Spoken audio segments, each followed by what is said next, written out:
Rajshahi blood লাইনে কিছু কবুতর দেখতে গিয়েছিলাম এক ভাইয়ের বাসায়। পরে দেখলাম অনেক ভালো ভালো সব জাগ ন্যাংটা, সবুজ ন্যাংটা, অনেক ভালো ভালো কবুতর আছে। ভাইটা অনেক শৌখিন অবশ্য, বাসার নিচেই কবুতর পালে। যদিও বা কবুতরের সংখ্যা অল্প কিছু, তারপরেও কবুতরগুলো অনেক ভালো। রাজশাহী ব্লাড লাইনের কবুতর, মানে পুরাতন যেগুলো কবুতর হয় সেগুলো। না না, এগুলি মেলা বাচ্চা কালতে না না। আর একটা কবুতরে উড়াই না, কিন্তু সব ভালো ব্লাডের কবুতর, কিন্তু ভালো মানে ভালো দেই, সব পাকা কাটা রাখা, উড়াই নি। কবুতর খুব ভালো ভালো দেখা।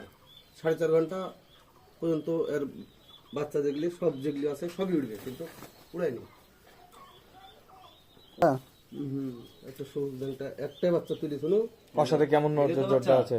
এর সাথে জোর আছে চিটি, দেখেন ওই যে চিটিটা জাগ দেওয়া চিটা।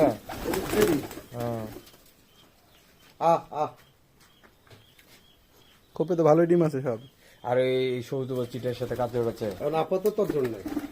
ও নরেডা না, ওই সাথে আর জোর দিলে হেভি মানে তো ওর সাথে দিব। আর এই জাক ফুলের নামটা মাদের সাথে চিটিটা দিব, আর কাইটি আর সাথে দিব।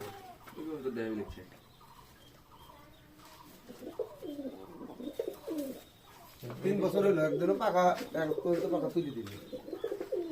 3 বছরের বাবু আছে। আমি কত ইয়া করিনি, এসব কত উড়াইনি, এসব সৌন্দর্য কত এই যেগুলো উড়াই, এগুলো লিলি লিলি। ওই মুখ্য কবিতাটা কেমন ভাই? ওইটি আলগা কবিতার কেমন পড়ে আপনার এখানে? আলগা পড়ে না ভাই, আমার নিজের বাড়ি নিজের কবিতা